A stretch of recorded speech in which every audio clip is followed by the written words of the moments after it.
좀 지적 훈련이 좀 안 돼도 이해하기 쉽고, 또 어, 은혜의 세계보다는 학문적인 세계에 치우쳐 있는 그런 신학들하고는 좀 차별화되어 있는. 그래서 이게 처음에는 그 설명들, 그 머릿말 읽기 전에 이렇게 책을 조금씩 읽어 가다 보니까 일반적인 조직신학 책보다 훨씬 은혜가 되고, 그리고 어, 이 책을 공부할수록 하나님과의 관계가 더 살가워지는 느낌을 받았거든요. 근데 머릿말을 다시 읽어보니까 원래 이제 목표가 우리가 신앙을 돈독하게 하고 하나님과 교제를 할 수 있도록 그걸 염두에 두고 이렇게 쓰여졌더라고요.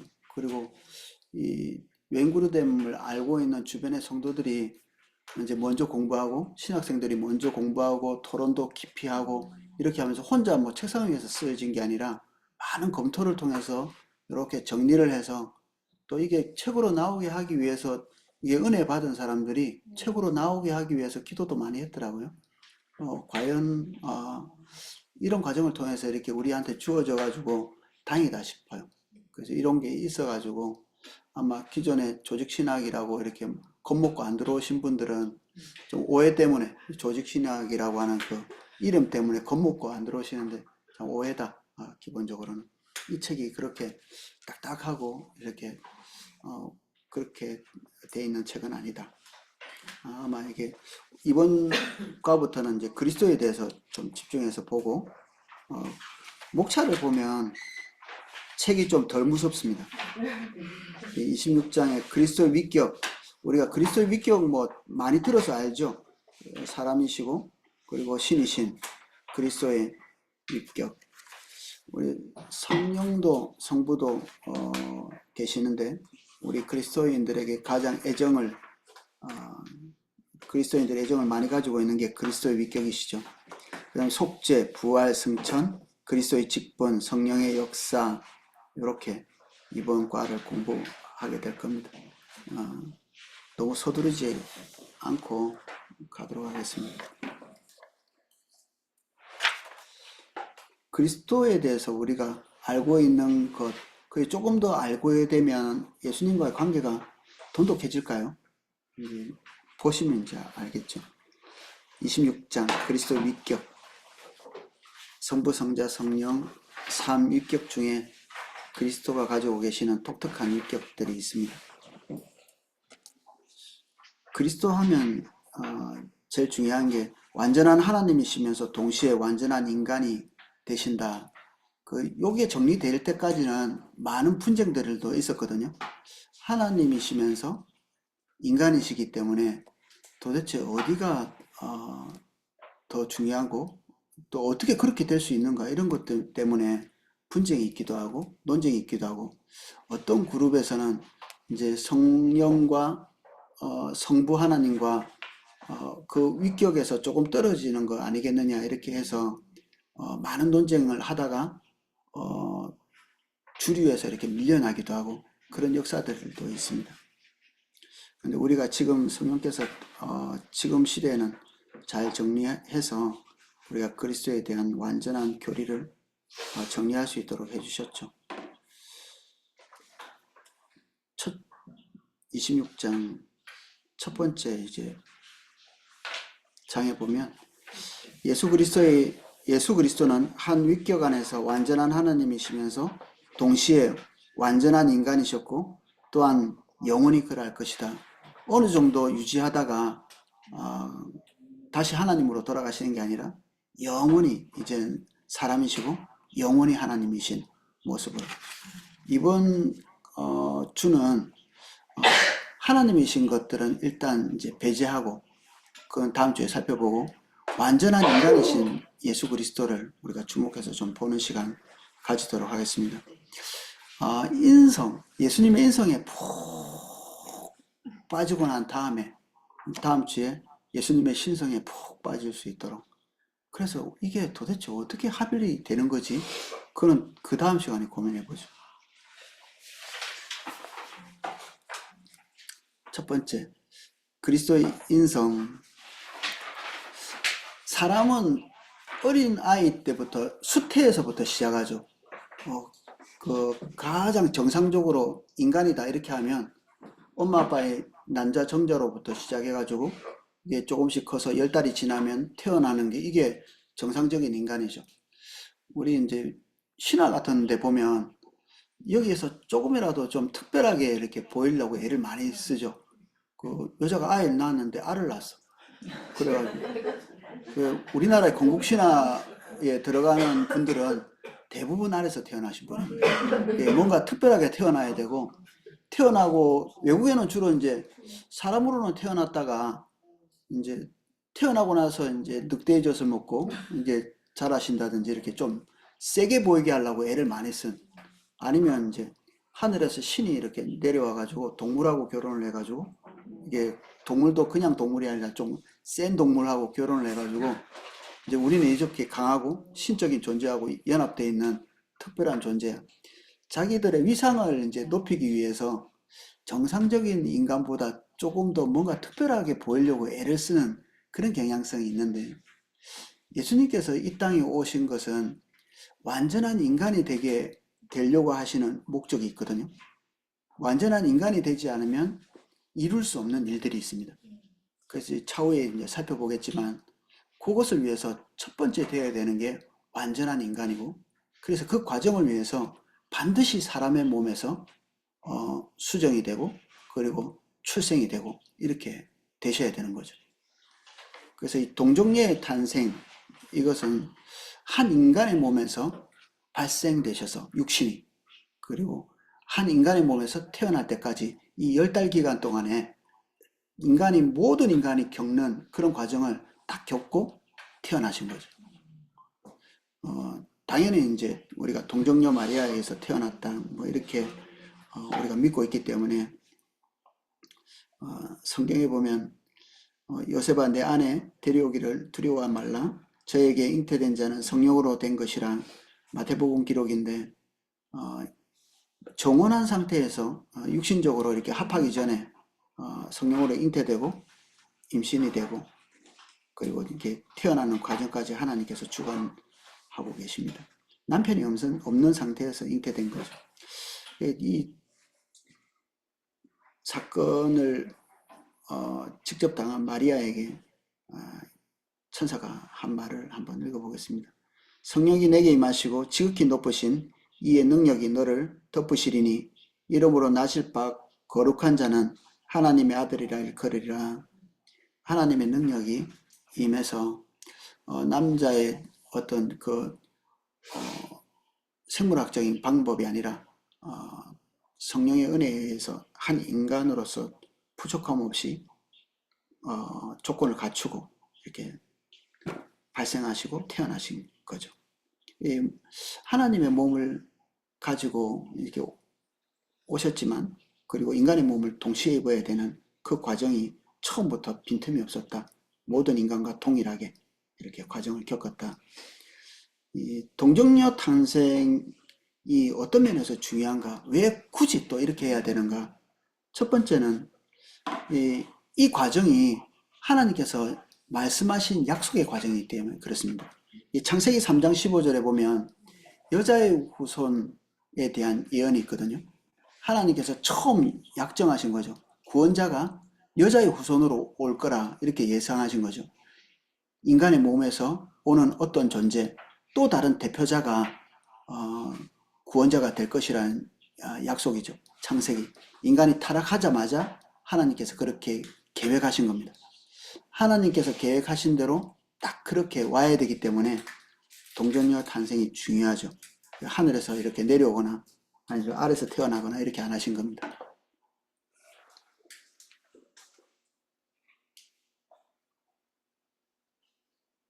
두 번째, 23쪽. 2번 중간쯤에 있습니다. 동정녀 탄생은 한 위격 안에서 온전한 인성과 신성이 연합하는 것을 가능하도록 한다. 신이신 하나님께서 인간의 몸을 가지는 가장 자연스러운 방법이 이 동정녀 탄생이죠. 한 인간의 몸에 들어가서 태어나시는. 세 번째, 동정녀 탄생은 또한 죄 없는 완전한 인성을 가능하게 해준다. 남자의 대표, 인류의 대표는 아담이죠. 아담이 인간을 대표하고 그 사람은 남자고 그 남자를 통해서 이렇게 대표성이 이렇게 이어져 내려오면 그 대표성으로 인해서 죄가 이게 상징적으로 계속 남아있게 되는 거죠. 그리고 실제적으로 이렇게 그 대표성을 가지고 있는 존재의 후손이기 때문에 죄로부터 벗어날 수는 없죠. 생물학적으로는 어떤가요? 그러면 이제 남자가 없으니까 남자의 죄는 안 넘어올 텐데 마리아는 그러면 죄가 없나? 남자보다 여자가 조금 덜 들어오니까 예, 그렇게 보기는 어렵죠. 남자나 여자나 다 부패하고 타락하고 모든 사람이 다 죄인 되었다고 성경이 선언해 놨기 때문에 여성이 죄가 없다 이렇게 보기는 어려운 겁니다.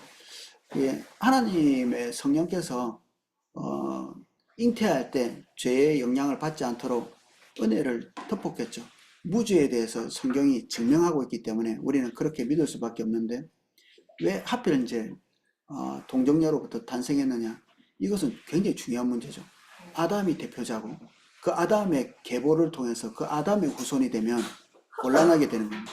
예수 그리스도는 신약 성경에 의하면 아담이 아닌 다른 계보의 새로운 인류의 대표입니다. 그래서 범죄와는 상관없게 되는 거죠. 그래서 이후에 오는 모든 백성들은 하나님의 백성들은 예수 그리스도 안에서 새로운 대표자를 모시는 거죠. 우리는 원래는 아담이 우리의 대표자였거든요. 근데 아담 밑에 있던 어떤 사람이 나는 새로운 대표자다 이렇게 말해봤자 아무 소용없는 거죠. 이미 그로부터 이렇게 발생했으면. 근데 그것을 단절하고 완전히 새로운 대표자로서 우리에게 아담이 실패한 대표자라면 성공하고 순종하는 대표자로 예수 그리스도께서 새롭게 출발하는 거고 그분은 첫 열매고 우리는 이쪽 계보에서 아담의 계보에서 예수 그리스도의 계보 안에서 새롭게 이제 출발하는 거죠. 그래서 동정녀 탄생은 하나님께도 우리에게도 굉장히 중요한 의미가 있다. 그래서 하나님께서 이러한 방법들을 선택하신 이유가 된다는 것입니다.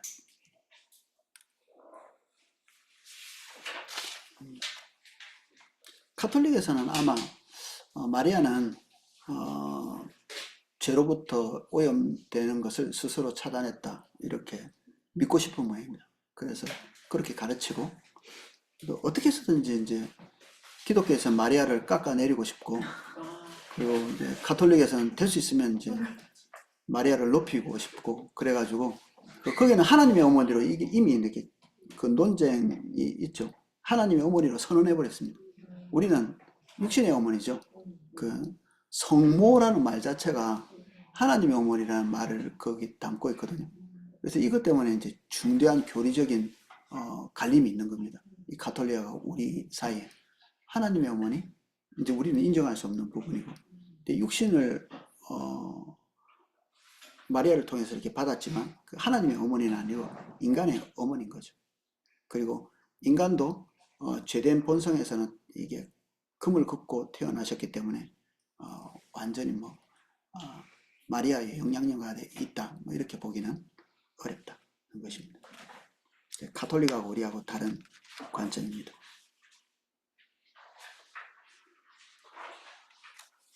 하나님의 지극히 큰 능력이 마리아를 덮었다 이렇게 되어 있습니다. 마리아가 가지고 있는 육신적인 어떤 정결함 때문이 아니라 하나님의 성령의 능력, 은혜가 초월적으로 마리아를 덮어서 아이를 잉태하게 했다. 잉태 과정에서 성령께서 적극적인 개입을 하신 거죠. 25쪽 마지막 제출을 제가 한번 읽어보겠습니다. 첫 번째 블록 마지막 제출입니다. 만일 그리스도의 위격에 대한 성경적인 가르침을 온전히 이해하기 위해서는 이 교리에 대한 승인으로부터 시작하는 것이 무엇보다도 중요하다. 하나님의 존재를 이해하면 동정녀 탄생도 충분히 이해할 수 있죠. 그리고 그리스도의 위격에 대한 이해를 하려면 동정녀 탄생에 대한 교리도 우리가 수용할 수밖에 없습니다. 예수님께서 그러면 인간이신데 인간이시라면 인간의 특징이 있어야 되잖아요. 우리하고 똑같은가? 어떠세요? 인간이시니까 우리하고 똑같나요?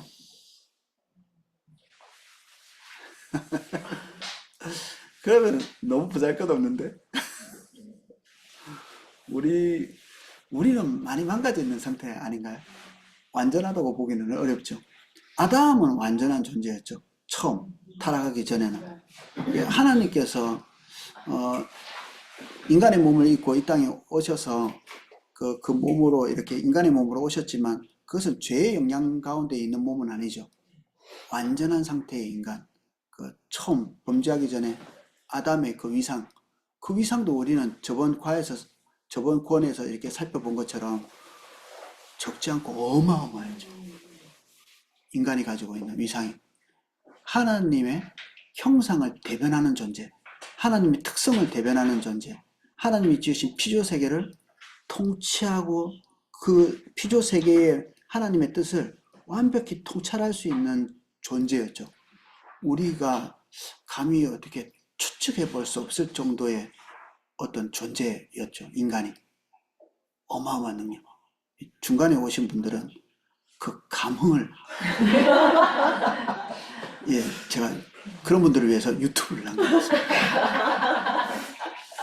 들어가셔서 한번 들어보시고 그 과를 이렇게 찾아가지고 한번 들어보시면 조금이나마 느낄 수 있을 겁니다. 가서 구독과 좋아요 해주시면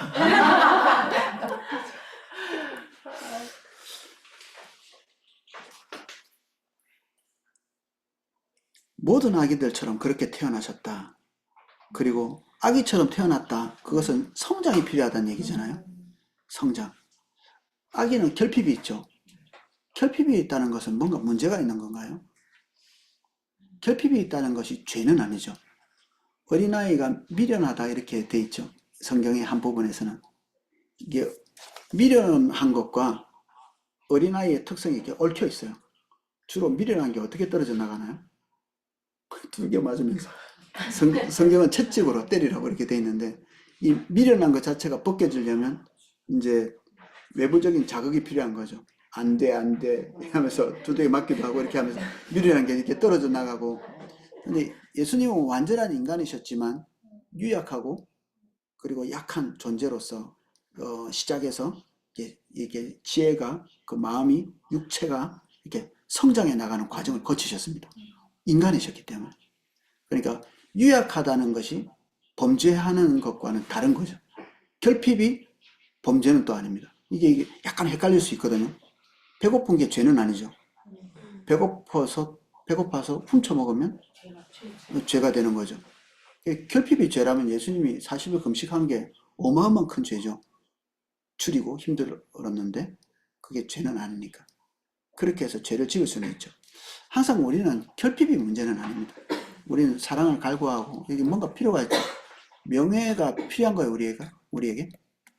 필요하죠. 필요 없나요? 막 맨날 이렇게 쿠사리 먹고 막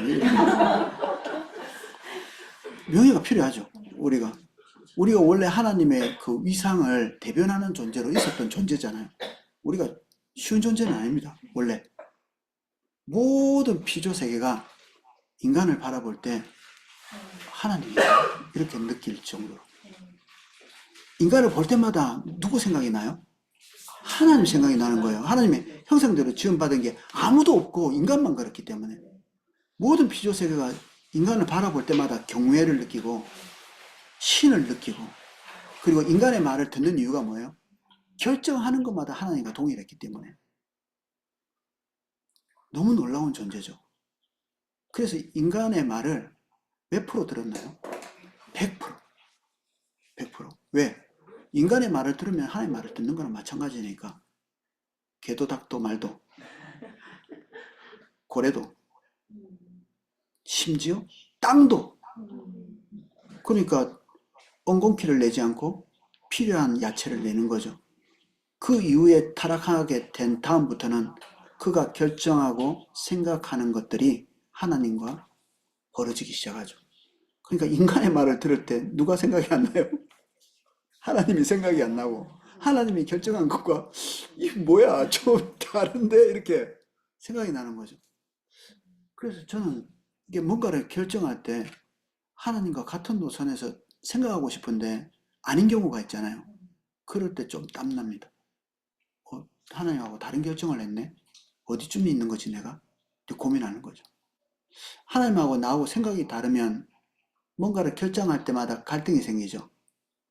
헨리 블랙가베 목사님이 쓰신 그 책에 보면 주님 따라가는 과정이 우리가 하나님의 뜻을, 하나님의 음성을 듣고 하나님의 뜻을 알게 되고 그 다음에 뭘 하죠?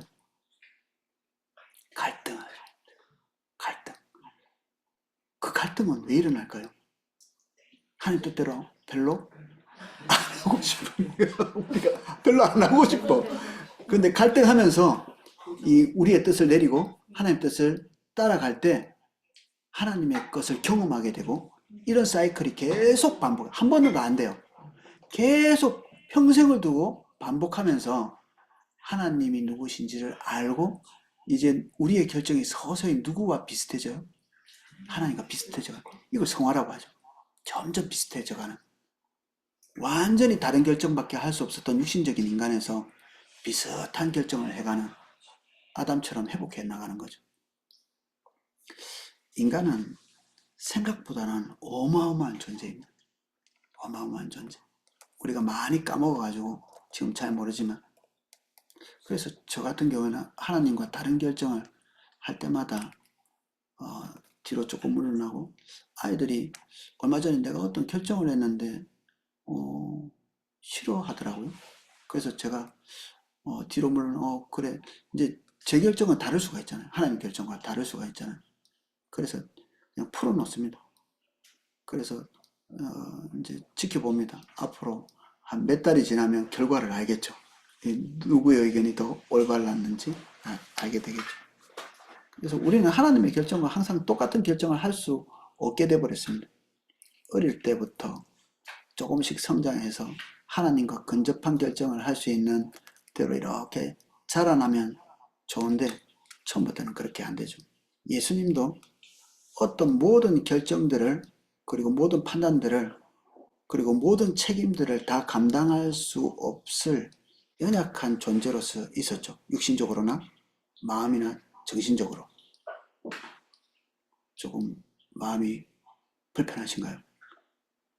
그랬었던 것이 인간입니다. 그런 존재에서 이제 조금씩 자라나신 거죠. 하나님 보시기에 더욱 아름답게 성장해 나가고 계시는 거죠.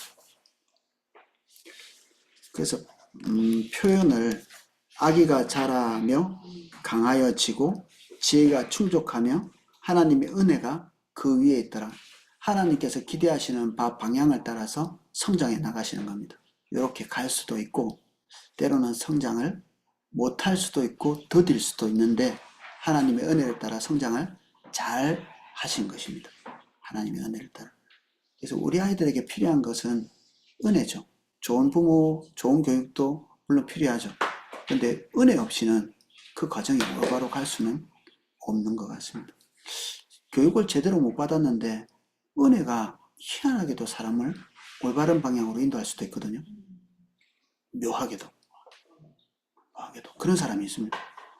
출생은 건강한 사람이 될 수 없을 만한 출생인데 부모님을 볼 때, 환경을 볼 때 태어날 때부터 완전히 안 좋게 돼야 되는 사람인데 굉장히 영광스럽게 변하는 사람들도 있거든요. 그것이 교육과 부모님과 환경과 정확하게 일치하지는 않는다는 걸 증명하는 거죠. 그래서 예수님도 인간적인 연약함과 제한들을 소유하고 잉태되시고 자라나셨다. 그리고 예수님의 육신적인 또 다른 특징은 목마르고 배고프셨죠. 우리처럼. 우리도 목마르고 배고프고. 우리는 목마르고 배고프면 열받죠. 화내고 다른 사람과 싸우고 배고프다고 이렇게 목마르다고 만사구창고 그런 범죄 가운데 있지는 않았지만 목마르다고 하소연하시기도 하셨고 또 지쳐서 털썩 주저앉아서 쉬기도 하셨고 그렇게 하죠.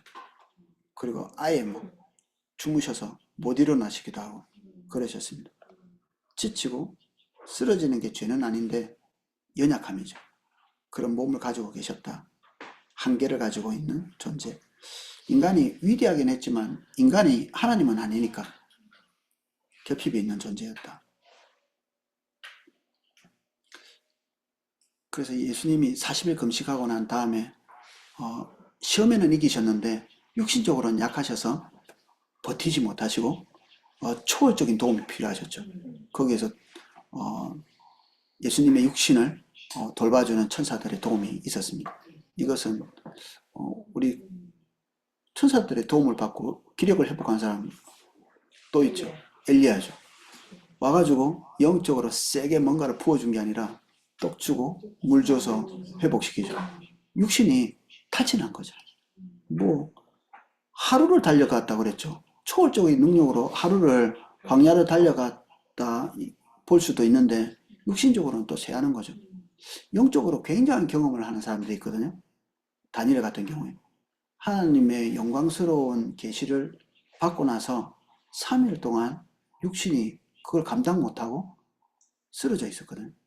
3일 뒤에야 회복돼서 자기 일을 감당했다 이렇게 돼 있어요. 그러니까 영적인 세계를 경험하고 영광스러운 일이지만 육신이 그것을 감당하지 못하는 경우가 있는 거죠. 육신은 한계가 있는 겁니다.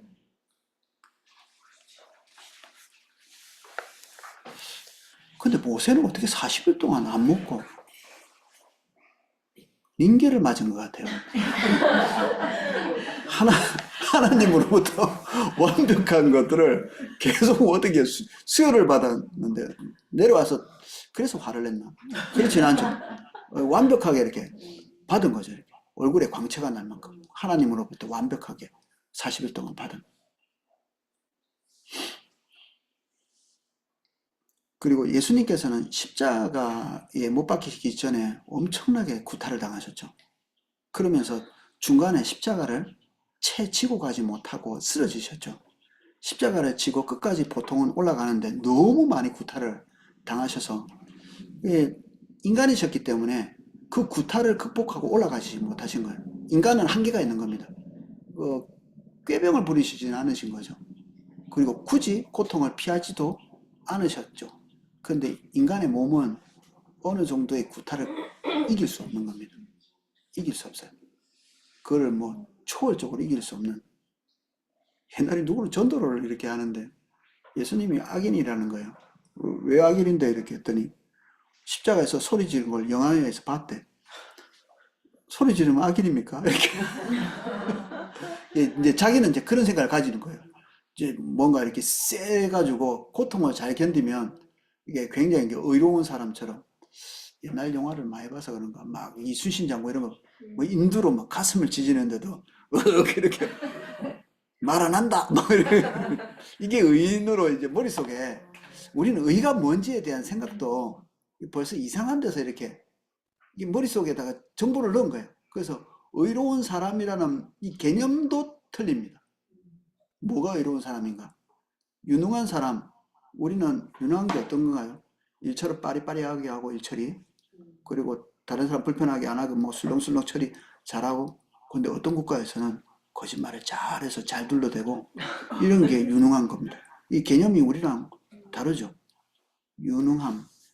우리가 가지고 있는 거의 대부분의 개념들은 하나님으로부터 온 것도 있지만 하나님으로부터 오지 않아서 뒤죽박죽 섞여가지고 가지고 있는 것이 되게 많습니다. 되게 많아요.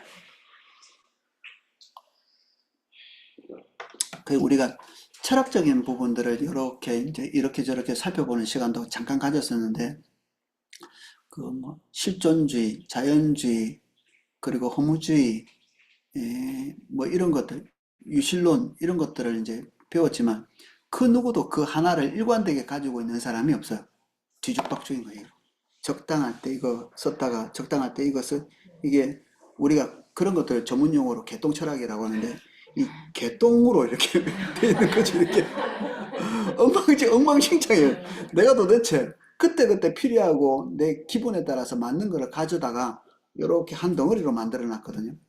이제 우리가 성경을 보면서 그런 것들을 솎아내는 겁니다. 이렇게 계속 솎아내고 올바르지 않은 것들을 이게 다림줄을 곱게 이렇게 내리기 위해서 뭐가 잘못된 데로부터 왔는지를 이해하고 아는 거죠. 그래서 하나님의 것만 남기고 다 제거하는 겁니다. 그래서 우리 청년들 신명기 같이 강의하고 이러면 깜짝 놀랍니다. 이렇게 해도 되는 거였어요? 이렇게 해도 되는 거예요? 신명기에는 식욕, 성욕, 명예욕에 대해서 놀랄 만큼 관대합니다. 놀랄 만큼. 깜짝 놀랄 만큼. 여러분, 이제, 우리 1학기에 오신 분들은 이제 아시는데, 2학기에 오신 분들은 잘 모를 텐데, 남의 밭에 들어가가지고, 쓱 훑어가지고 입에 탁 털어놓으면, 우리 동양의 양심적인 사람들은 도둑질입니까? 아닙니까? 도둑질이죠. 그런 행동을 감히 할 수 없는데 이스라엘 공동체 안에서는 이게 통용이 됩니다. 배고프고 그리고 줄일 때 그것을 먹고 나오는 것 이게 털어서 그래서 그렇게 담아 놓으면 도둑질인데 그것을 입에 털어넣는 건 괜찮습니다.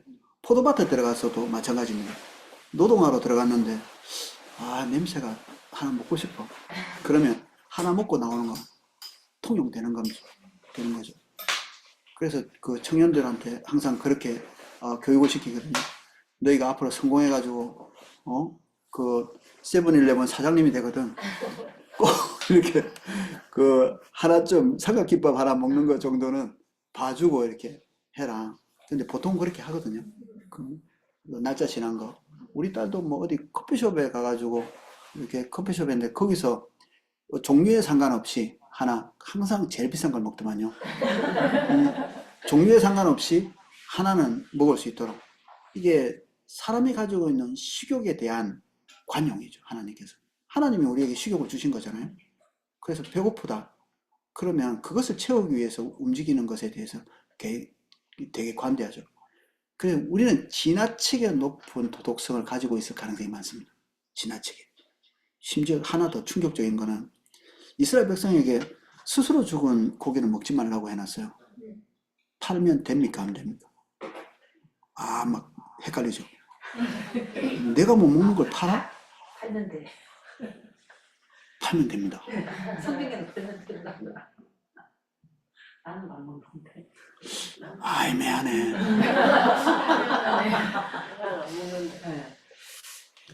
신명기를 다시 한번 읽어보십시오.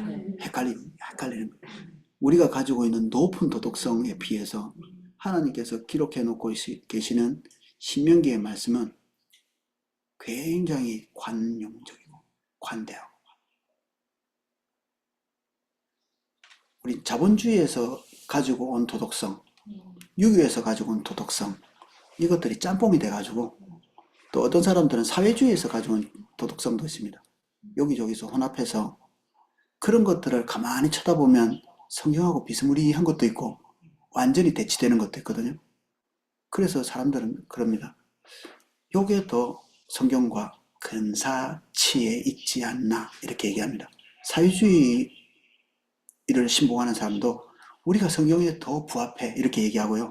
자본주의를 알고 있는 사람들도 우리가 더 성경에 부합해 이렇게 합니다. 유교를 알고 있는 사람도 우리가 거의 성경에 부합한다 이렇게 얘기하는데 비스무리하지 똑같지 않습니다. 출처가 다르기 때문에 완벽히 다릅니다. 출처가 하늘에서부터 온 것과 인간에서 난 것은 완전히 다른 목적을 가지고 있습니다. 다른 목적. 그래서 비슷하다는 말 하면 안 되고 완전히 다르고 나 자신은 어떻게 생각해야 됩니까? 객관적이지 않다. 선언을 해요.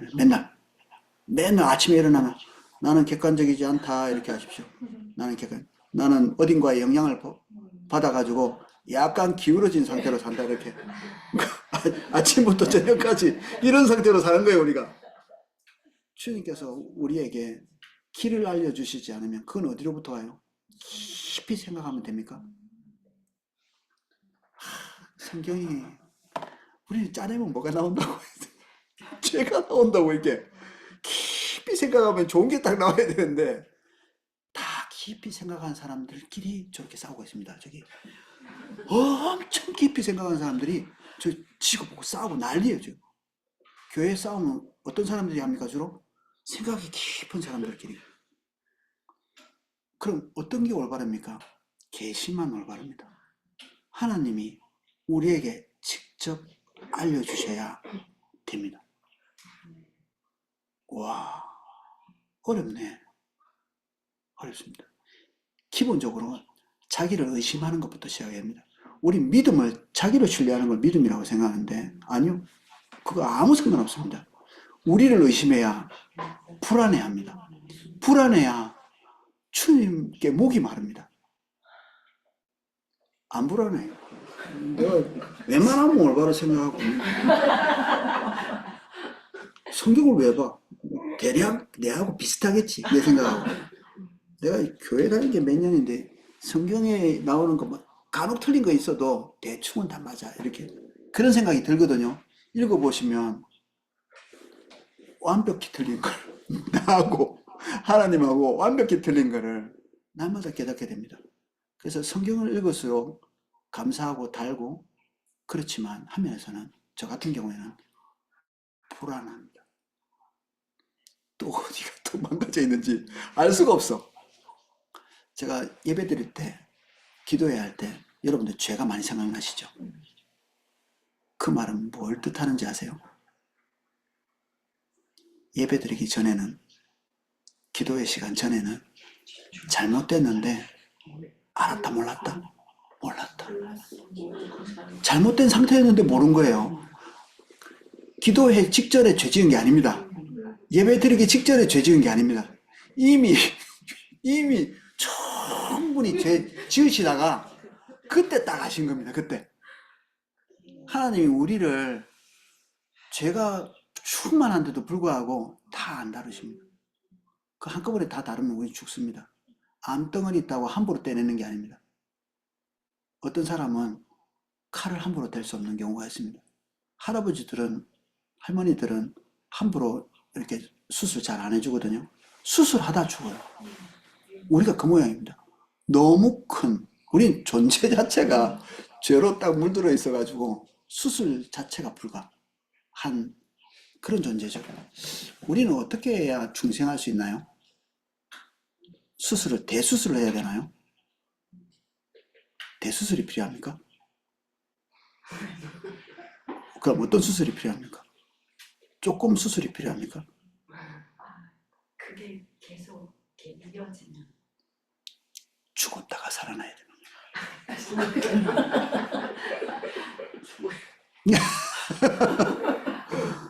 수술이 필요한 게 아니라 죽었다가 살아나요. 십자가에서. 대책 없다 우리는. 죄송합니다. 오자마자 충격을 받아요. 지금 안 오는 이유가 그겁니다. 죽었다가 살아나야 되는데 그럼 하나님이 왜 우리 다루십니까? 절박하게 필요하기 때문에 지금 현재 우리가 절박하기 때문에 그래서 하나님이 우리에게 뭔가 말씀하실 때는 즉각 움직여야 돼요. 즉각. 지금 현재 이 상황에서 너무너무 절박하게 필요한 말씀이라 우리에게 말씀해 오시는 겁니다. 이것만 딱 개선되면 우리가 완전한 인간이 되기 때문에 말씀하시는 게 아니라 뒤에 무수히 많은 문제가 있음에도 불구하고 지금 현재 그것을 다뤄야 될 필요가 있기 때문에 우리에게 말씀하시는 거거든요. 그래서 우리가 즉각 움직여야 됩니다. 말씀하실 때는. 그걸 다루고 나면 그 뒤에 회복되는 은혜로 인해서 우리가 얼마나 막혀 있었는지 그제서야 합니다. 회개하고 돌이키고 나면 은혜가 막 부어지거든요. 예수님께서 한계치를 가지고 그 매를 견디지 못하시는 육신을 가지고 계셨다. 너무 한계치가 넘어설 때는 심지어 한계치가 넘을 때는 죽기도 하셨죠. 죽음도 이길 수 없으셨습니다. 생명이 없었고 죽은 이후에는 그 몸을 스스로 아무것도 할 수 없었습니다. 누군가의 손에 의지할 수밖에 없었죠. 아리마대 요셉이 와서 장례를 치러주지 않았으면 자기가 스스로 이렇게 감고 이렇게 못 나오신 겁니다. 어렸을 때도 똥 싸고 오줌 싸고 이렇게 하셨을 텐데 스스로 똥 갈고 이렇게 못 하신 겁니다. 다 누군가가 이렇게 입에 뭔가 먹을 것을 넣어주고 이렇게 하신 거죠. 채워주지도 누군가가 해준 거고. 부활하신 다음에는 그러면은 어떠셨나? 그때도 여전히 인간이셨기 때문에 뭔가를 드셨죠. 뭔가 드셨습니다. 이전의 몸과는 좀 다른 몸이죠. 이전의 몸은 부활하신 육체는 아닙니다. 영광스러운 특별한 몸을 가지고 첫 열매로 우리도 앞으로 그렇게 될 건데 그러나 뼈와 살은 있었습니다. 뼈와 살. 그리고 뭔가 식사를 하셨기 때문에 우리도 식사를 하게 될 겁니다.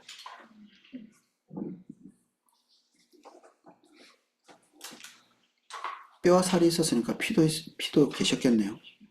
피를 흘리지는 않으셨지만 피 흘리는 일은 없겠죠.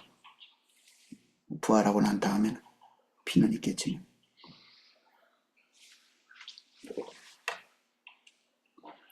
그 영은 살과 뼈는 없으되 너희 보는 바와 같이 나는 있느니라. 그래서 영만 계신 것이 아니다. 어떤 이 시대 초대교회의 중요한 이단 중에 하나는 가연설을 주장했습니다.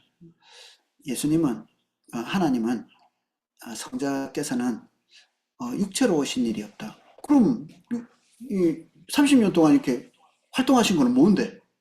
워낙 영이 세게 오시다 보니까 이제 육신처럼 보인 거죠. 이렇게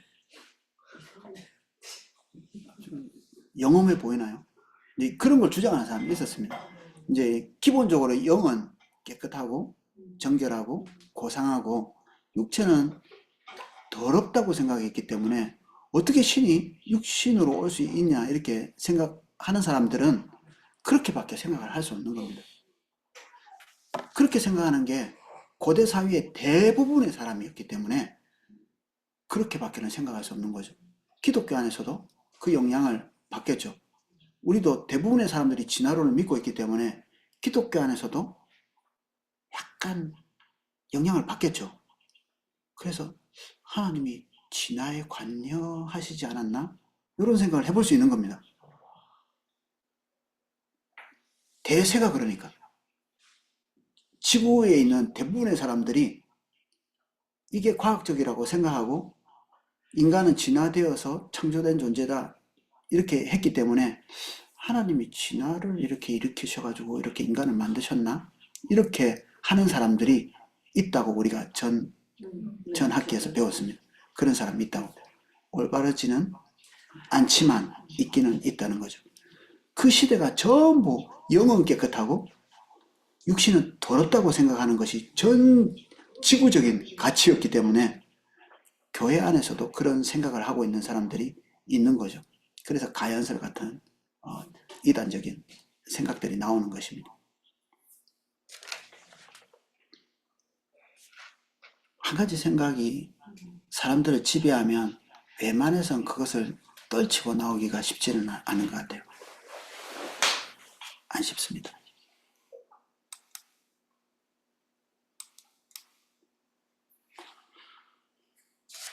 예수님께서는 인간의 마음을 가지고 계셨다. 지혜가 자라났다 이렇게 했잖아요. 지혜가 마음에 있잖아요. 그래서 지혜가 자라났다는 것은 인간의 마음을 가지고 계셨는데 그 마음이 어린아이 때는 연약했다가 이제 성장하면서 이것들이 강해졌다. 그리고 말하는 법, 먹는 법, 읽고 쓰는 법. 인간이 기본적으로 배우지 않으면 알 수 없는 이 문화적인 것들을 배우고 가신 거죠. 이게 인성이다. 와, 예수님이 인성을 가지셨다더만은 이런 것까지 생각을 제대로 안 해봤는데 인성을 가지셨다면 이런 게 정상인 거구나. 이제 생각을 해보는 겁니다. 세 번째, 예수님도 모르는 게 있으셨죠. 여기 보면 인간으로 있을 때 이런 얘기를 하십니다. 그날과 그때는 아무도 모르나니 하늘에 있는 천사도 아들도 모르고 아버지만 아시느냐. 아버지만 아시는 것들이 있었습니다. 그래서 인간이 뭔가를 모르듯이 인간이신 예수님께서 뭔가를 모르는 영역들이 있었던 거죠. 아유,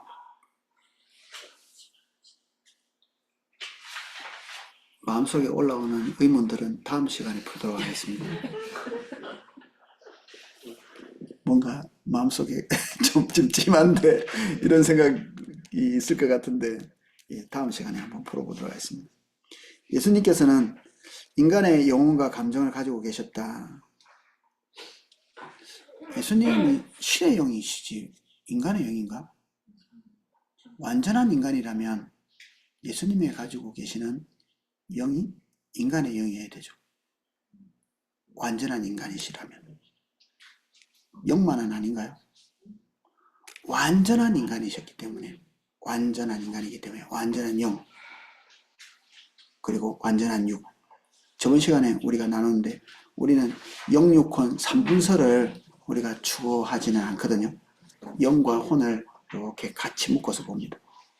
이게 결국에는 성경은 이걸 같은 것으로 말하고 있는데 때에 따라서는 이제 분리해서 말하는데 사실은 어떤 데서는 영으로 말하고 어떤 데서는 혼으로 말하고 있는 것들을 우리가 많이 앞에서 살펴봤습니다.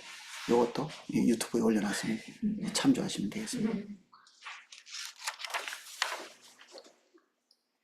그래서 그 마음이 있으셨기 때문에 인간과 똑같이 극률한 그리고 민망해 하셨고 당혹하시기도 하셨죠. 놀라는 그 백부장의 믿음을 보고 깜짝 놀라셨죠. 어떻게 이런 사람이 있을 수가 있지? 이렇게 하는. 그리고 어떤 사람의 그 열악한 상황을 보고 민망해 하시고 놀라시고 이렇게까지 됐었구나. 그리고 고민을 너무 많이 하셔서 28쪽입니다. 지금 두 번째 블럭에 심히 고민하여 죽게 되었다 이런 고백을 하시거든요. 이게 고민을 너무 많이 해가지고 죽을 지경이셨던 거예요. 이래 본 적 있으세요? 제가 웬만하면 고민을 안 해가지고 고민을 대신 우리 와이프가 다 하기 때문에 저는 고민을 잘 안 합니다.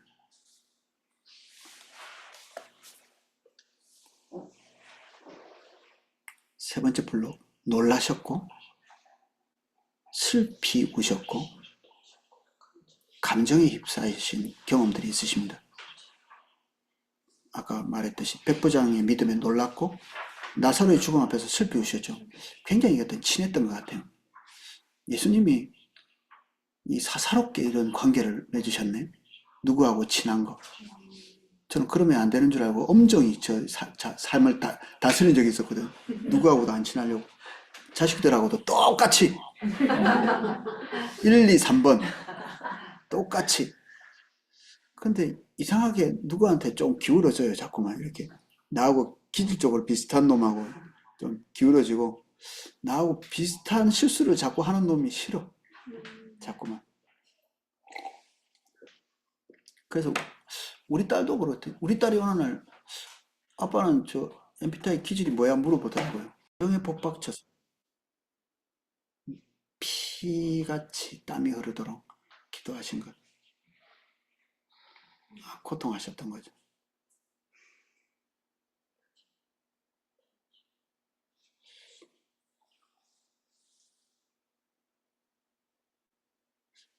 주변에서 고통하는 사람을 본 적이 있으세요? 여러분들은 얼마만큼 고통해 보셨어요? 여러분들이 느껴봤던 제일 큰 고통은 뭐죠? 심적 고통.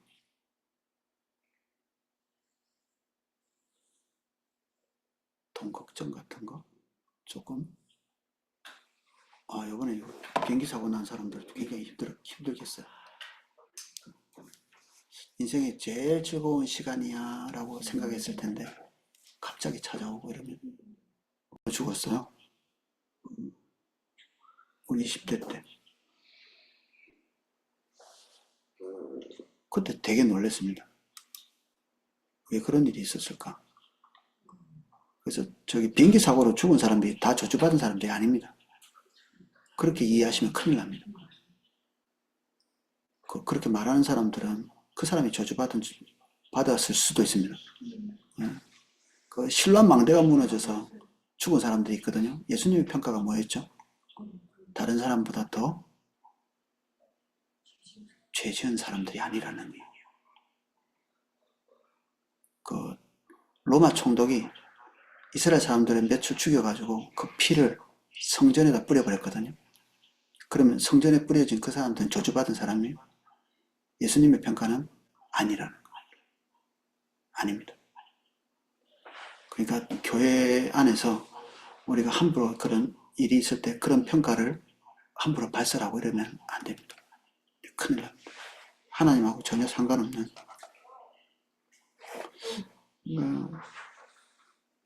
28쪽 네 번째 블럭에 보면 그가 아들이시라도 받으신 고난으로 순종함을 배워서 온전하게 되었은즉 자기를 순종하는 모든 자에게 영원한 구원의 근원이 되시고 고통을 받으시면서 순종을 배웠다고 이렇게 되어 있습니다. 고통이 없으면 순종을 배울 수 없는 거죠. 우리가 다른 성경에 보면 너희가 육신의 고난을 받았은즉 다른 육신이 있는 자들의 고통을 도우라고 이렇게 했죠. 그래서 핍박 그리고 고난 이런 것들이 있을 때 우리는 하나님을 근사치로 따라가는 겁니다. 사람에 대한 통찰력이 더 열어지고 그 사람에 대한 공감이 커지고 우리는 결국 불쌍히 여기는 건데 그 불쌍히 여기는 것 영역 안에서는 육신적인 결핍과 고통이 있는 사람에 대한 공감이잖아요. 육신이 없으면 아프지도 않고 배고프지도 않고 아무렇지도 않죠. 그러니까 육신의 것들에 대한 공감이 긍휼이죠. 이렇게 영혼이 너무 불쌍해 이것도 뭐 있을 수 있겠지만 예수님께서 병든 자에 대한 긍휼 그리고 방황하는 자들의 긍휼은 다 육신에 속해 있는 어떤 부분에 대한 결핍을 같이 공감하신 거거든요. 그래서 우리가 고통을 당하는 이유는 육신적 결핍이 있기 때문에 그렇죠.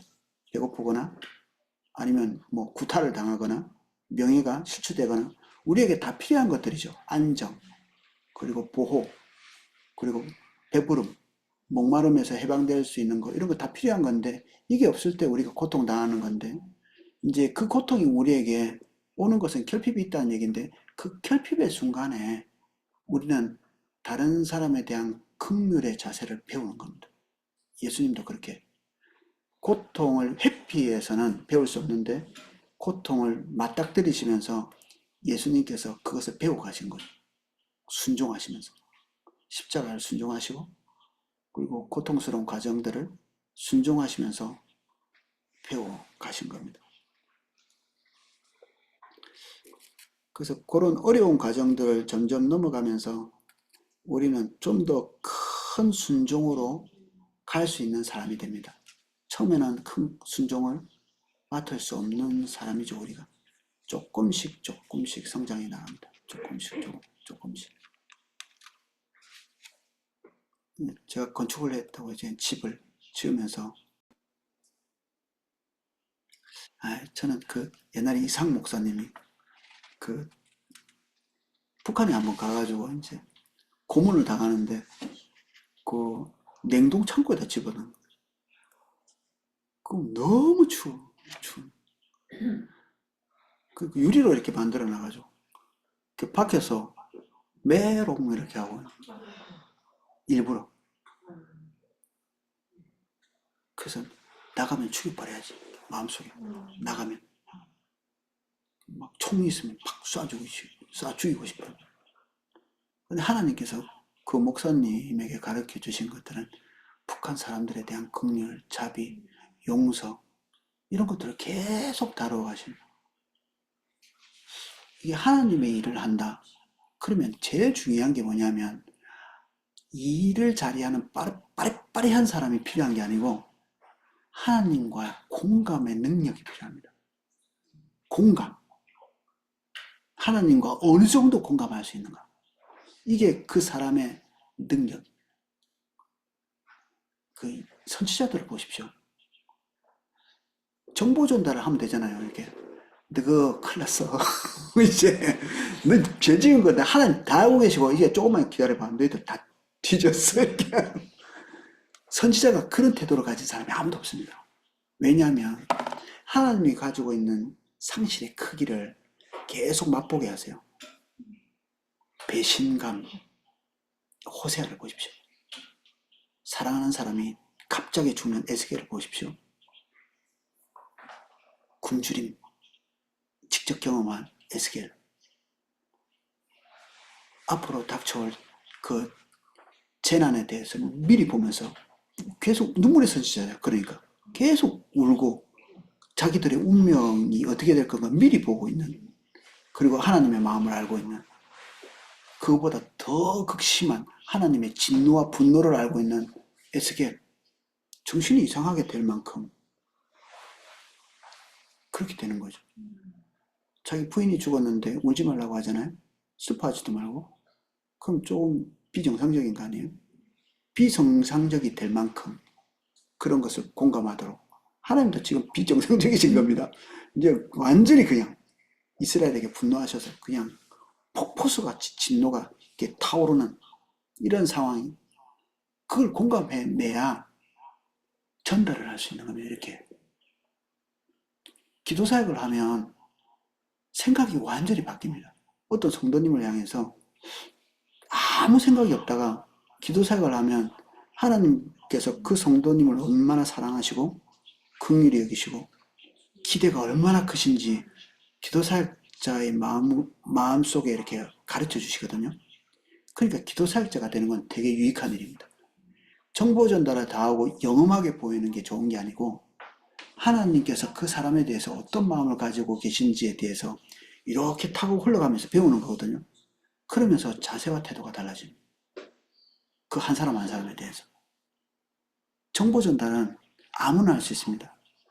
우리 애들이 초등학교가 되기 전에도 영감 있는 감동들을 받더라고요. 뭔 뜻이냐 물어보면 아무도 몰라요. 모릅니다. 아무것도 모릅니다. 근데 하나님의 음성은 정확하게 듣습니다. 어제 예수님 믿은 사람도 하나님의 음성을 정확하게 들을 수 있습니다. 무슨 뜻인지 거의 모릅니다. 하나님의 마음을 공감해 본 일이 없기 때문에 정보는 알고 있는데, 그러니까 은사적으로 알고 있는 거죠. 은사적으로. 그래서 뭐 백속에 얼마 있는지 맞추는 거, 이런 것들은 아무 가치도 없습니다.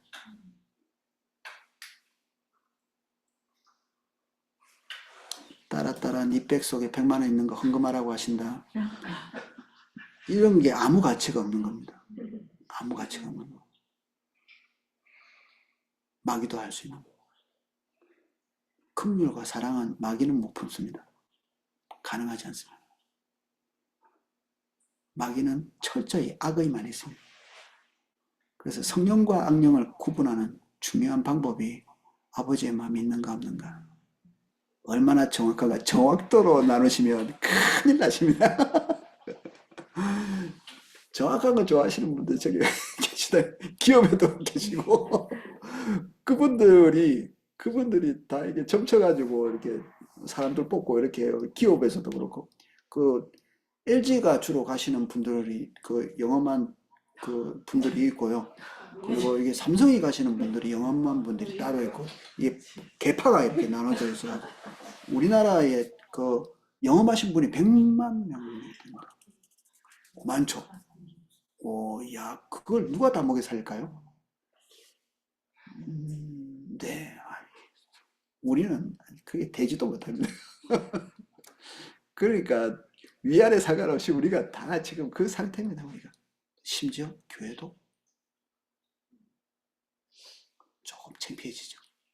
비슷해져가는. 아버지의 마음을 얻고 정확도를 추구하는, 예언을 추구한다든지 이렇게 하면 우리가 그 100만 명에 속할 수도 있습니다. 잘못하면.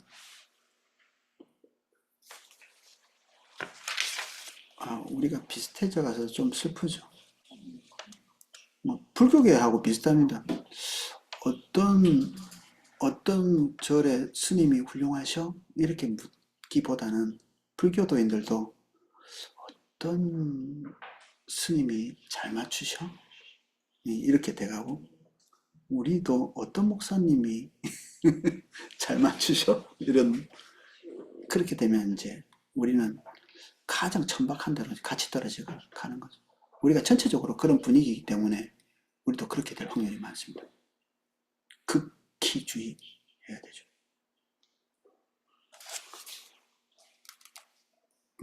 29쪽. 예수님 주변에 있던 사람들은 예수님을 인간으로 보았다.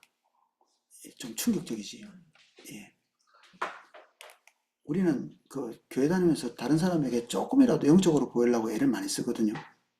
뭐 종교적인 단어를 많이 쓰고 막 아멘 할렐루야 뭐 이런 것 막 쓰면서 이렇게 자연스럽게 나올 수도 있는데 우리가 좀 더 종교적으로 보이고 싶은 욕구들이 있을 수 있습니다. 그러나 예수님을 보는 주변의 사람들은 그 형제들도 마찬가지고 아 우리 형 너무 좋아 이럴 수는 있겠죠. 우리 형 너무 착해. 아 우리 형 너무 지혜로워. 이런 생각을 가질 수 있었을지 모르겠는데 하나님이신가? 이런 생각은 한 번도 한 일이 없는 거죠. 예수님의 그 형제들도 불신했죠. 처음에는. 불신했습니다. 그리고 약간 비아냥이 섞인 그런 조언들도 한 흔적이 있습니다. 갈릴리 사람들은 예수님을 가장 가까이서 본 사람이었을 텐데 어떤 태도로 가했죠? 도대체 이 사람이 가지고 있는 지혜는 어디서 도대체 온 거지? 우리랑 같이 살았는데 가말리엘 문화에서 뭐 있었던 사람도 아니고 왕족도 아니고 교육도 받은 적도 없을 텐데 누군가에게는 배웠겠죠. 그리고 성경을 읽으셨을 거고 그걸 터득하셨을 거고 그러나 주변 사람들에게 그런 것들이 뚜렷하게 특별한 사람으로 보이지는 않았다는 거죠. 좋은 사람, 지혜로운 사람 뭐 이렇게 보였을 수는 있는데 그 이상의 신적인 모습 이런 것들은 볼 수 없었다. 그야말로 인간이셨다. 것입니다. 그러면서도 예수님은 30쪽 무죄하셨다. 시험도 들고 연약했고 배도 고프셨고 했지만 그럼 고통을 좀 덜 당하셔서 그런 거 아닌가? 진짜 고통을 많이 당한 사람들도 있잖아요. 진짜 끔찍하게 죽는 사람들도 40일 금식을 하면서 배고픔을 느끼시고 고통을 당하신 사실 뭐 다른 죽음도 당하셨지만 그 어떤 죽음보다도 고통스러운 것이 아사라고 하거든요. 아사. 정신이 깨끗한 상태에서 자기가 죽어가는 모습을 쇠약해가는 모습을 직면하는 겁니다. 보통 고통은 어느 인계치수가 넘어지면 못 느낀대요. 고통 자체를. 이 지각하는 게 고통이 어느 정도 수위가 되면 고통을 느끼지 못합니다. 어떤 경우는 고통의 인계치수를 넘으면 쾌락으로 느낀다고 하는 경우도 있습니다. 그래서 이렇게 옛날에 어떤 영화, 의학 영화를 봤는데 이렇게 고통의 지수가 이렇게 올라가다가 이 사람이 그거를 쾌락으로 느끼는 거예요. 이게 떨어지는. 그렇게 될 수 있어요. 고장나면, 이런 게 고장나면. 근데 아사 같은 경우에는 깨끗하고 맑고 예민해지면서 자기가 죽는 것을 이렇게 인식하는, 그래서 무서운 거예요. 이렇게 굶어 죽는 게. 십자가도 마찬가지. 인식하고 있는 상태에서 몇 시간 동안 자기가 죽어가는 것들을 느끼고 경험하는 거죠. 보통 다른 죽음은 뭐 죽는지 안 죽었는지 잘 모르잖아요. 총살, 뭐 이러면. 아차하는 순간. 그리고 유혹을 이겨내시고, 그리고 고통을 이겨내시고, 고통을 이겨낸 사람이 고통을 더 많이 경험할까요? 고통을 이겨내지 못하고 중간에 실패한 사람이 고통을 더 많이 경험할까요? 해병대, 예를 들어서 해병대 통과했어. 근데 중간에 실패한 사람, 누가 더 힘든 거를 더 많이 경험할까요? 실패한 사람이 말이 더 많죠. 고통의 크기는 성공한 사람, 실패한 사람. 성공한 사람이 더 큰 거죠. 그래서 포기할 때 고통은 끝나거든요. 더 큰 고통, 성공할 때까지, 끝까지.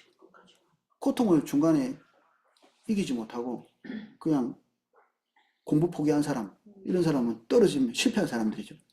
그걸 참고 막 게임하고 싶은데 게임 안 하고 TV 보고 싶은데 안 보고 끝까지 공부한 사람, 그런 사람들이 성공한 거죠.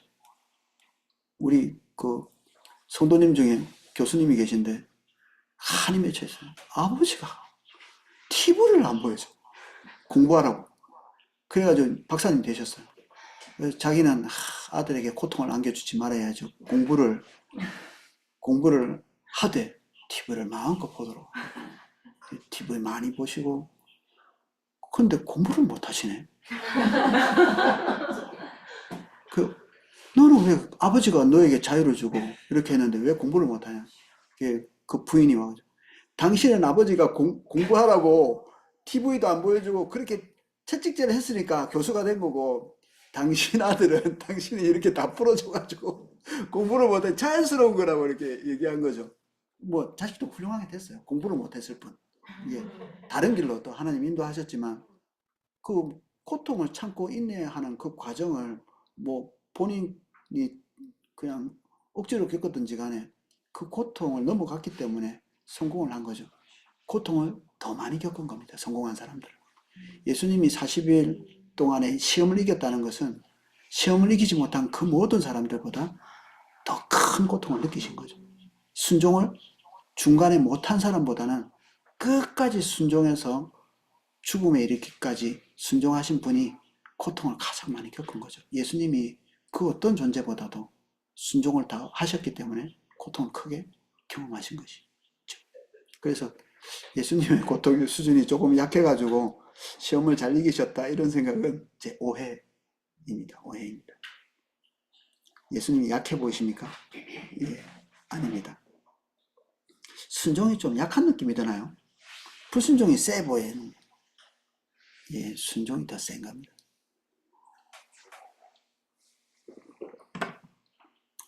무죄하셨기 때문에 예수님께서 스스로 이런 선언을 하시죠. 너희 중에 누가 나를 죄로 책잡겠느냐? 보는 사람이 많죠. 이런 사람 저런 사람. 나 무죄해 이렇게 해도 보는 각도에서 따라 좀 완전히 다르죠. 모든 사람들은 자기의 인자함을 자랑한다 이랬거든요. 성경에 모든 사람이 다 자기죠. 살인범도 자기가 다 잘했다고 합니다. 뭐 극단적인 예지만 자기가 못했다는 사람 별로 없거든요. 잘했다고 하는 사람도 가만히 듣고 있다가 그 사람이 진짜 잘못한 걸 딱 지적하면 화냅니다. 자기가 잘못했다고 하는 사람들은 보통은 자기가 민감하게 생각하지 않은 죄만 고백합니다. 진짜 민감하게 생각하는 것들을 딱 지적하면 얼굴빛이 달라집니다. 아이고 나 오늘 또 죄 지었어 이렇게 해도 실제로는 통해가 없어요. 통해가 없는 죄 고백은 절대로 입 밖에 내서는 안 돼. 안 돼. 절대. 그런 걸 입 밖에 내잖아요. 그럼 죄가 공동체 전체를 오염시켜버립니다. 서로 고백하고 자백하고 하는 것은 통해가 동반돼야 됩니다. 깊이 아파하는, 죄에 대해서 아파하는. 그래서 예수님이 나는 세상의 빛이다 이렇게 말씀하실 수 있었고, 내가 항상 그의 기뻐하는 일을 행하였다 이렇게 말씀하실 수 있고, 내가 아버지의 계명을 지켜 그 사랑 안에 거했다 이렇게 말씀하실 수 있고, 나는 그에게 아무 죄도 찾지 못하겠다. 빌라도가 그런 고백을 했죠. 이게 행정적인 일을 하는 사람인데도, 뭐 종교적으로 이렇게 매치되는 것이 별로 없는 사람인데도 불구하고 딱 볼 때 범죄하는 것이 없었던 거죠. 사도행전은 의로운 자, 거룩한 자, 바울도 죄를 인하여 죄 있는 죄를 인하여 죄 있는 육신의 모습으로 아들을 보내셨다. 육신의 모습이 죄 있는 모습이었지만 죄가 있는 것은 아니었다. 히브리서 기자는 예수님이 시험은 받으셨지만 죄는 짓지 않으셨다. 그렇게 얘기하고 있습니다.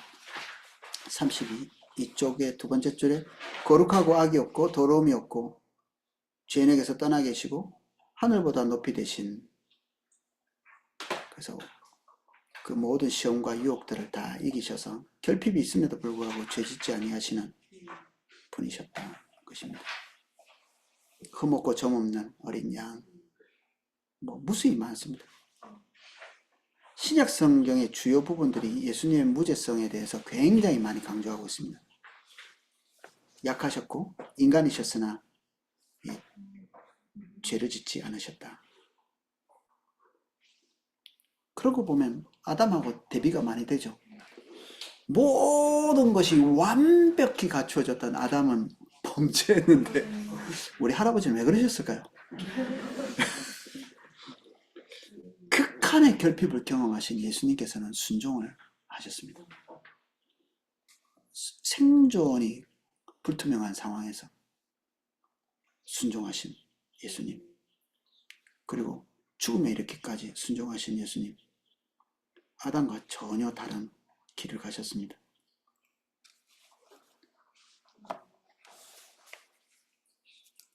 하나님의 능력은 계속 있으셨겠죠. 예수님 안에 완전한 하나님이 완전한 인간과 같이 계셨기 때문에 도대체 어떻게 조화를 이룬 것일까 생각도 해볼 수 있겠지만, 완전한 하나님의 모습으로 그 모든 것들을 회피 가능했겠죠. 회피 가능했습니다.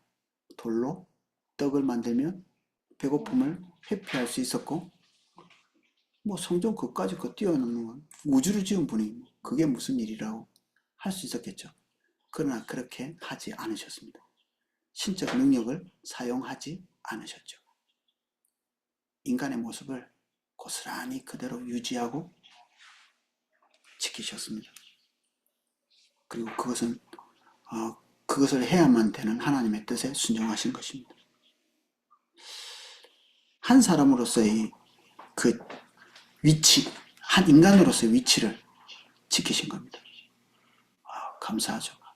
그래서 우리의 대표자가 되신 거죠. 만약에 그런 대표자의 위치를 벗어나셨다면 우리가 다음 시간에 살펴보겠지만, 다른 여러 가지 우리를 위해서 대속을 하신다든지 우리의 중보자가 되신다든지 이런 부분들은 흠집이 날 수밖에 없습니다. 신이셨으니까 이렇게 되는 거죠. 중보자가 되려면 양쪽의 입장을 완벽히 대변할 수 있어야 되거든요. 하나님을 대변하실 수 있을지 모르겠지만 인간의 모습을 탈피하셨다면 인간의 모습은 대변할 수 없는 거죠. 그래서 쉽게 고통과 결핍을 벗어날 수 있으셨지만 그렇게 하지 않으시고 십자가의 순종을 선택하셨다. 우리는 고통을 벗어날 수 있다면 째깍 벗어나죠. 우리 와이프하고 저하고 아플 때 갈등이 좀 생깁니다. 가능하면 빨리 약을 먹는 아내와 다르게 저는 될 수 있으면 약을 먹지 않고 버티려고 하는 이런 경향이 있거든요. 고통은 악이 아니야. 이렇게 하면서 그러니까 약이 너무 좋은 거예요. 이제 결혼하고 나서 알았습니다. 약이 너무 좋은 거예요. 무슨 수술을 했는데 진통제는 약이 아니라고 생각하고 안 먹었거든요. 이거 먹는다고 치료가 더 빨리 되는 건 아니죠. 진통제 먹는다고 치료가 빨리 되는 건 아니죠. 그래서 이 치료도 안 되는 약 먹지 않겠다고 결정. 한 일주일을 수술하고 와서 고통 속에서. 근데 약을 먹으라고 하도 막 그래가지고 그래서 가정의 평화를 위해서 하나 먹었는데 신세계.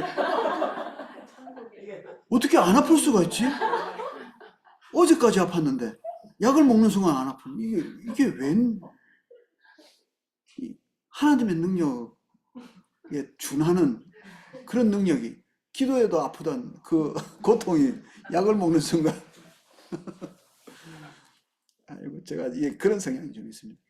그래 새벽 기도하는데 그때 그 코로나 주사를 맞고 아파가지고 참고 인도하려고 이래서 도저히 안 되겠다고 이렇게 했는데 그 성도님들이 제발 타이레놀 좀 먹으라고 그러는데 타이레놀 먹는 순간에 안 아픈 거예요. 이게 희한한 게 먹고 이렇게 흡수가 돼야 안 아픈데 먹자마자 안 아픈 거예요. 이게 플라시보 효과인가? 그래서 하나님이 제가 어떤 심각한 병이 들었을 때 기도해서 이렇게 나은 경우가 별로 없고요. 다 약 먹고 낫고 의사 선생님이 치료해 주셔가 낫고 그래가지고 하나님 저를 교육시킨 것 같아요. 그래서 성도님들이 아플 때는 될 수 있으면 병원에 보냅니다. 기도 웬만하면 잘 안 하고 기도해도 거의 안 낫고 그래서 안 믿고 이럴 때마다 가끔씩 낫습니다. 그래서 이게 웬일이지 하고 기도 열심히 하면 그것도 안 낫고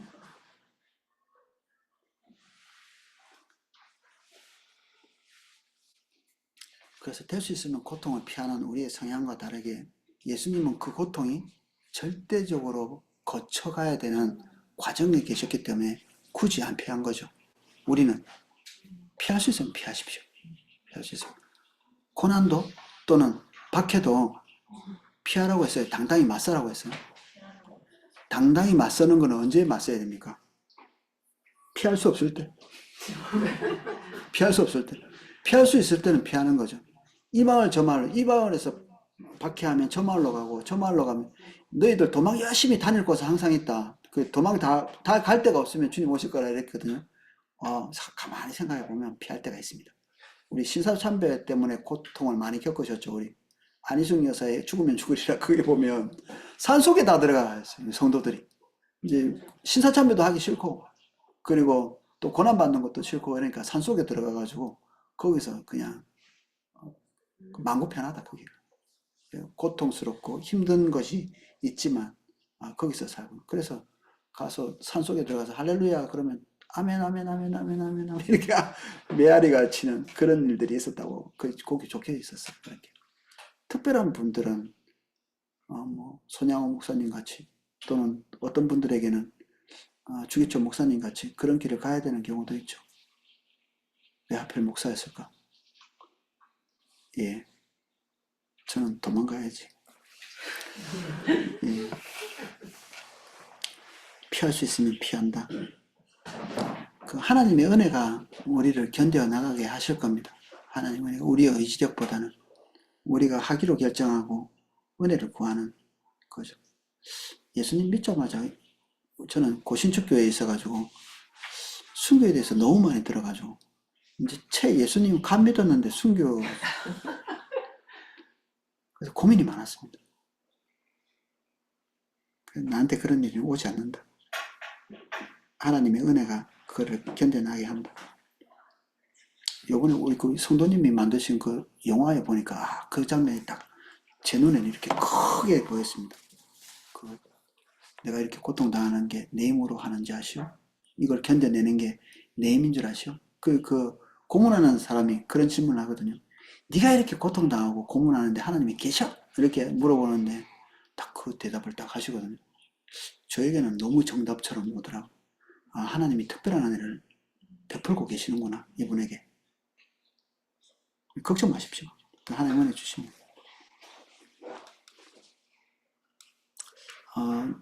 오늘 인성에 대해서 다 하려고 했는데 조금 시간이 그러네요.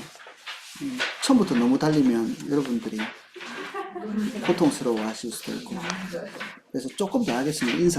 인성에 더 빠지는 다음 주가 되겠습니다.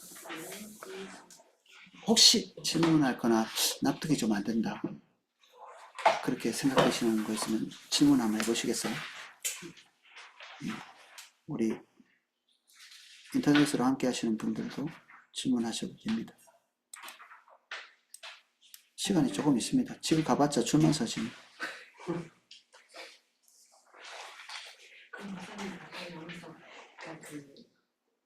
그 26쪽에 보면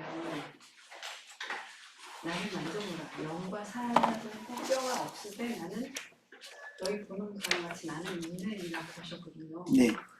그러면 이제 영과 뼈와 살이 다 있는데 우리 눈에 안 보이는 것 같고 보이는 거죠. 아니 근데 이제 그러니까 보였다가 그러니까 제자들이 못 알아보기도 하고 알아보기도 하고 그랬잖아요. 못 알아봤을 때는 안 계셨던 거죠, 그 자리에. 아 그래요? 동산지기처럼 보이기도 하고 그랬죠. 이게 인간의 모습으로 보였던 겁니다. 우리가 보통 인간 부활체를 어떻게 상상하세요? 부활체. 광채 이렇게 막 딱 봐도 막 어마어마한 그런 것에 대한 이미지가 좀 있거든요. 우리는 전설의 고향 너무 많이 봐가지고 어렸을 때부터. 근데 사람처럼 보였던 겁니다. 근데 나그네처럼 보이고요. 이분이 뭐 예수님인가? 그런 생각도 잘 못하고 그냥 길 이렇게 가는데 막 같이 식사나 같이 하시고 같이 묵으시죠 하고 같이 말씀을 설명해 주는데도 누군지 잘 몰랐는데 가슴이 막 뜨거워지는 이런 것들을 경험하고 예수님이신가 딱 알아보는 순간에 이동을 하셨죠. 이동을 했어요. 그러니까 하나님과 인간의 차이가 뭐죠? 그러니까 방금 질문하신 무소부재하지 못하는 거. 무소부재. 하나님은 여기도 계시고 미국에도 계시고 영국도 계시고 동시에 존재하고 계시거든요. 인간은 시간의 제약이 있죠. 예수님의 육체도 육체라면 인간이라면 최소한 그것만큼은 이게 무소부재하기가 어려운 거죠.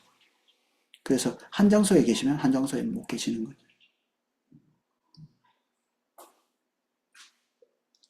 그래서 안 보이고 뭐 투명인간처럼 이렇게 되면 인간이 아니지 않나요? 투명인간은 그냥 우리가 뭐 기대를 좀 하고 있는지 모르겠는데 없죠. 그런 거는 없습니다. 그렇게 안 돼야 되는 거 아닌가? 원래 투명인간은 안 된답니다. 그렇게 최소한 투명인간이 되려면 자기가 장님이 돼야 된다네요. 이게 망막에 있어서 이렇게 뭔가 보려면 이게 안구가 뒤에서 이렇게 받쳐줘야 되는데 그게 투명하면 이렇게 사물을 볼 수가 없답니다. 그래서 투명인간 다른 데는 다 투명인간이 돼도 눈만 둥둥 떠요. 그래서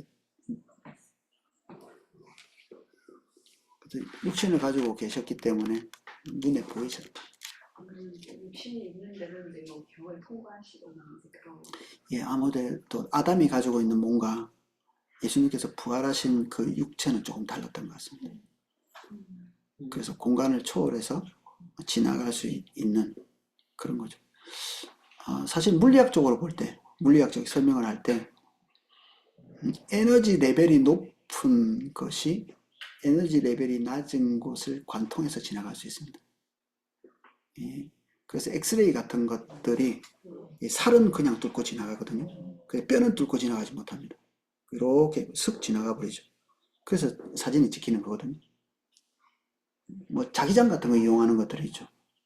그거는 더 자세히 뭔가를 촬영할 수 있는 뚫고 지나가지 못하는 그런 것들도 있고 관통해서 지나갈 수 있는 것도 그렇고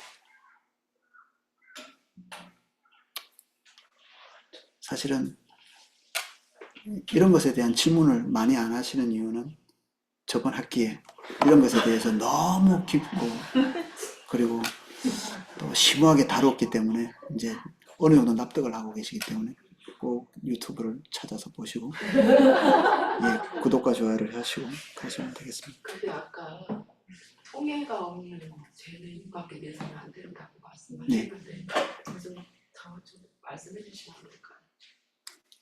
야, 이번 주도 큐티 못했어 하면 다른 사람이 듣고 우리 리더도 큐티 못하니 나도 띵가 먹어도 되는구나. 좋은 본을 보는 게 아니라 나쁜 본을 보는 거죠. 나쁜 본을 보. 와, 지난주에 나 야동 봤는데 그러면 그래도 되나? 그렇게 된다고 얘기는 하지 않지만 저 사람도 저렇게 하네? 우리는 그렇게 되게 되어 있습니다. 죄를 심상하게 생각합니다.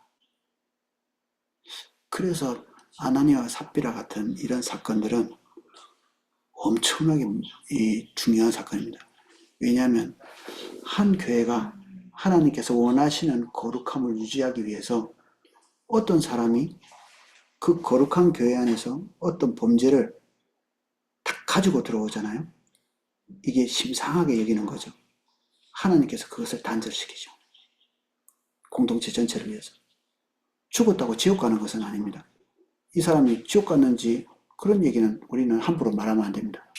그러나 최소한 교회 공동체의 거룩함을 유지하기 위해서 죽습니다.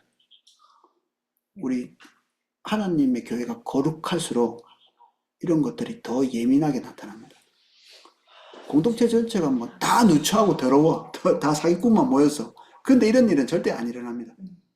근데 지금 성령께서 교회를 압도적으로 인도해 가고 계시는 상황에서 지금 시기와 질투, 그리고 교회 안에 있는 영향력, 이런 것들을 보고 있다는 거잖아요. 이런 것 보고 있는 그런 교회가 아닌 겁니다. 지금 이 초대교회가. 너무 거룩하고 순전하고 순결하고 하나님의 일이 왕성하게 일어나고 있는 이 상황에서 이런 것을 가지고 들어오는 그것이 다른 이들에게 이렇게 번져가면 하나님께서 행하실 일들이 다 무산되는 거죠.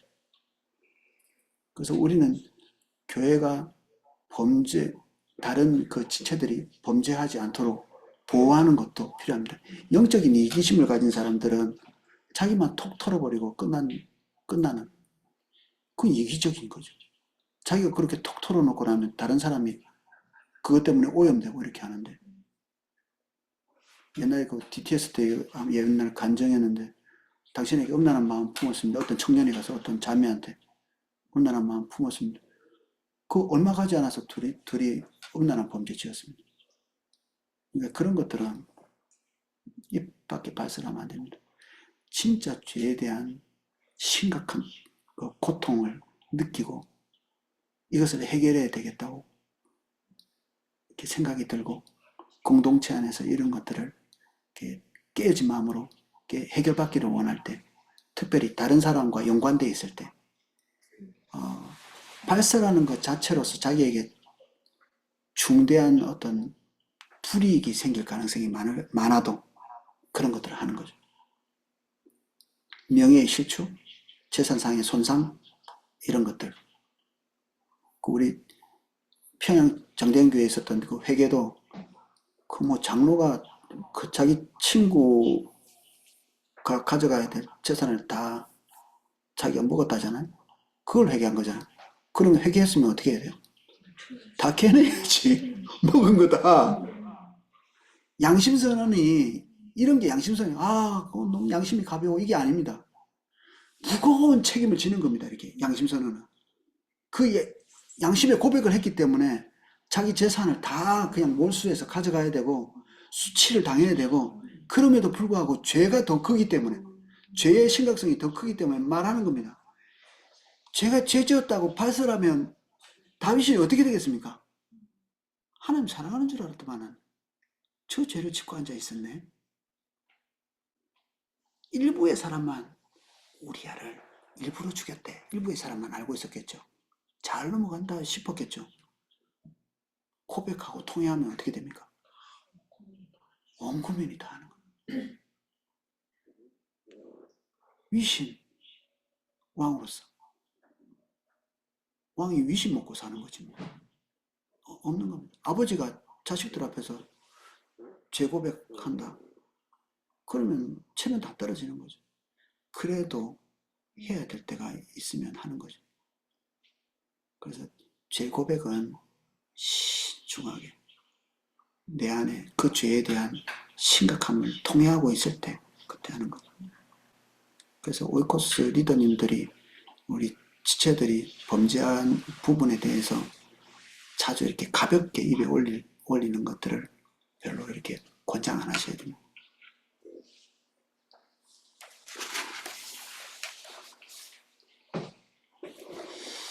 예, 오늘 여기까지 할까요? 예, 기도하겠습니다. 지금 저희들 예수님의 인성에 대해서 자세하게 보고 있습니다. 인성을 가지셨다고 듣기는 했지만, 이렇게 결핍을 몸소 경험하시고 아프시고 배고프시고 슬퍼하시고 그 고통의 과정을 깊이 겪었는지 새롭게 주목합니다. 이 과정을 33년 동안 몸소 겪으신 예수 그리스도를 높입니다. 그렇게 안 하셔도 되는데 우리를 위해 하나님 아버지의 그 명령에 순종하셔서 우리의 새 대표자가 되어 주셨습니다. 예수 그리스도를 높입니다.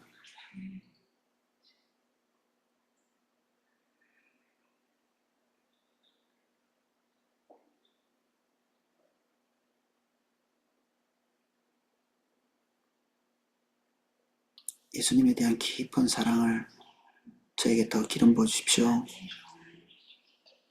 우리를 위해서 걸어가신 그 과정들을 우리가 감사드립니다.